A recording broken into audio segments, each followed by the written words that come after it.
Hello, welcome to Zachipedia, and today let's discuss the roots of modern democracy. Now, the thing about modern democracy that really gets people confused is that there really is no beginning. For we could go back to millions of years ago when some species of insects would technically communicate and vote in chiefs to organize communal gatherings for food. But what I plan to do today is just explore the beginnings of what we know as humans in democracy. Now, the first ever writings of democracy go back to ancient Greece in about the early 400s BCE, with a philosopher from the city-state of Athens named Pericles.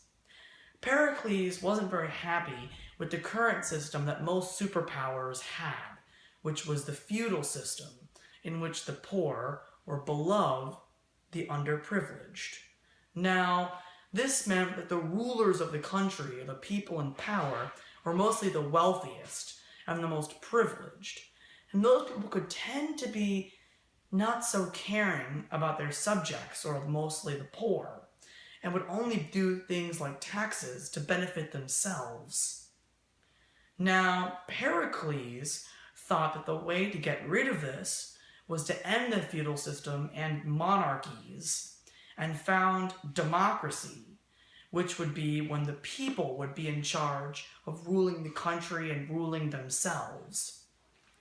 Now, what he did basically was try and create a form of the world in which, as I said before, people would be in charge and would be dominant.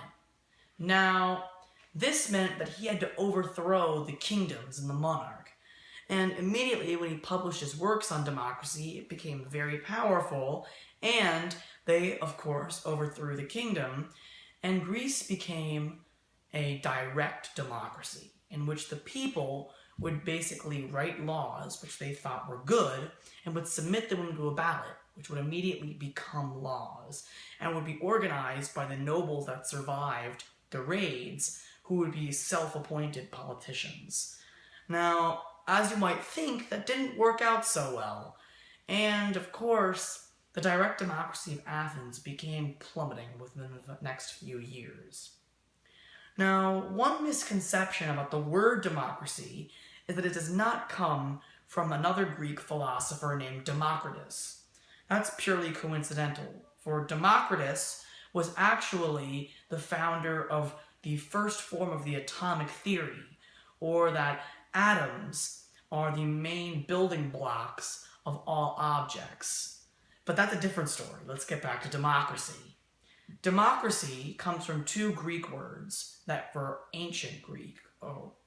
Now, the first word is demos, which means people, and krite, which means power. Therefore, people in power is democracy. Now, the Athenian democracy lasted for about 100 years, until in the 300s BCE, Philip II of Macedonia officially began the Greek Empire by combining all of the city-states of Greece into one empire, therefore ending democracy. Or is that the end of democracy? About the same time, a general in the Roman court, or the Roman kingdom, named Junius Brutus, came across Pericles' works and thought the best way to rule Rome would be through democracy. Now, he also believed this because the kings of Rome were not very compassionate. The current king, Tarquinius Superbus, or Tarquin, was extremely ruthless, would slaughter and just kill and wipe out humongous amounts of people for purely nothing, and would have absolute power and would continuously abuse it. And even before Tarquin, pretty much all of the kings except the first one, named Romulus, were all not very good, and were just not fit. And they would only go into power not because of their experience, but simply because of divine right, or just the bloodline or heirship to the throne.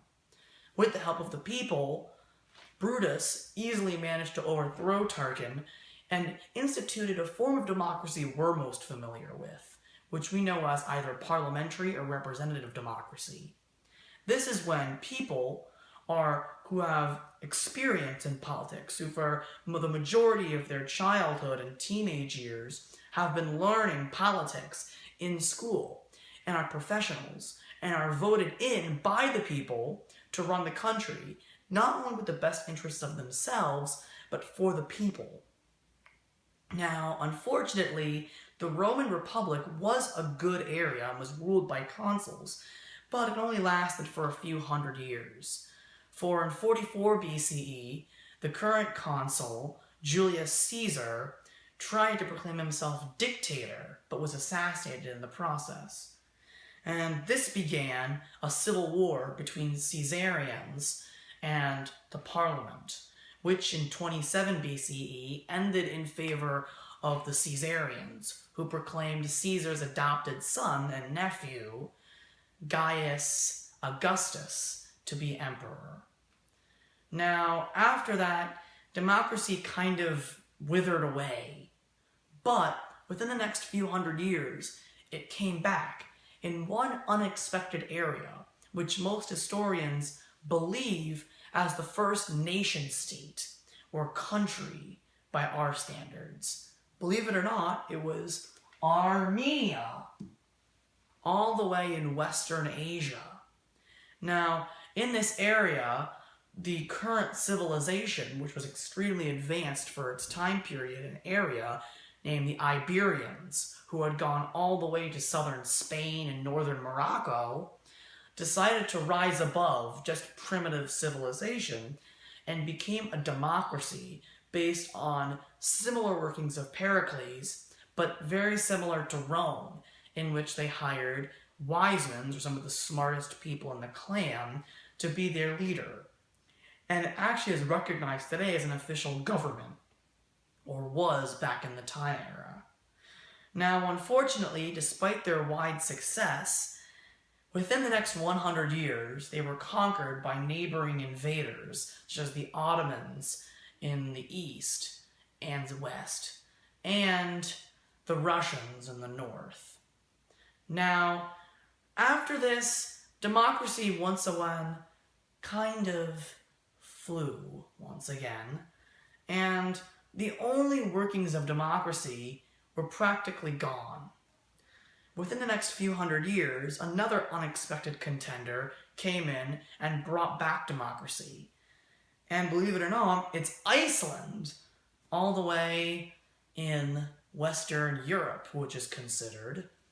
And it was founded as the Commonwealth of Iceland, with a parliamentary democracy, which is called the Althing, one of the earliest parliamentary democracies in history, and had its own foundations from wise men in the area who were former Inuit culture, who decided to make democracies similar to Pericles's, but they had not discovered that yet. It was purely from their own gatherings. Now, the Icelandics didn't really have a proper military, though, despite their political success, and only managed to survive for the years that they did by tricking their nearby conquerors, the Vikings, into invading other nations instead, like Greenland and Canada. But by 900 CE, they had all gone, and the Vikings came and officially invaded Iceland.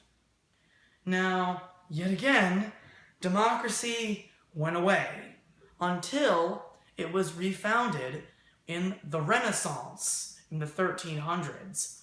The Renaissance was a period of rebirth, for that's literally what it meant in French, and began as bringing back powerful and new cultures, such as anti-feudalism, capitalism, and now democracy. And it brought back democracy in one of the original Italian areas, which was called Venice. It became a republic, which is what the United States is today. And it was known as, of course, the Republic of Venice. Now, this began a true triumvirate in the areas of Venice, with nobles and just people becoming politicians now, not just the rich or intelligent, people who were proper in the ways. And now it officially defined how most countries today are defined. For basically, we consider now a nation state or a country is mainly a democracy. And now a democracies are kind of the majority, which led up because of this. And if you read pamphlets from the government, absolute monarchies that are still alive today, such as Brunei, Bahrain, and Qatar, are actually recognized not as countries by the US, but as kingdoms or monarchies. They're never mentioned as nation states or countries. Now, though Venice did disappear in the mid-1800s after the Italian unification, it still existed, and democracy became inputted due to its popularity from the Venetians. Now, a form of democracy ended up spreading through European nations in the late 1600s and early 1700s. And this was called democratic or constitutional monarchies. And in this case, the monarch was merely just a figurehead, but had some inclusion in the government. But the country was mainly ruled by Parliament, who were representatives, like representative democracy.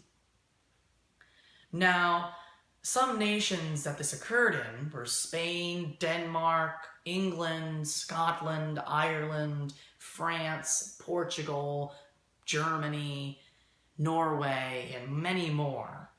And this was a great breaking point in getting rid of things like serfdom, slavery, lack of wealth, and founded what we now know as a middle class, or an in-between sector in the wealthy and the poor, which led to great economic success in the new centuries.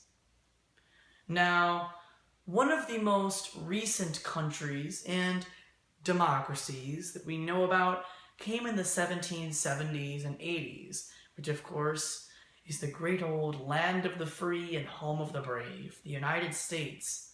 And it was founded by scholars of Pericles' work who believed in democracy.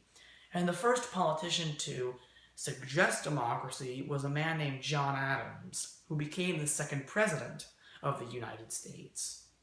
Without him bringing in the ways of democracy, we might have been a monarchy once we seceded from Britain.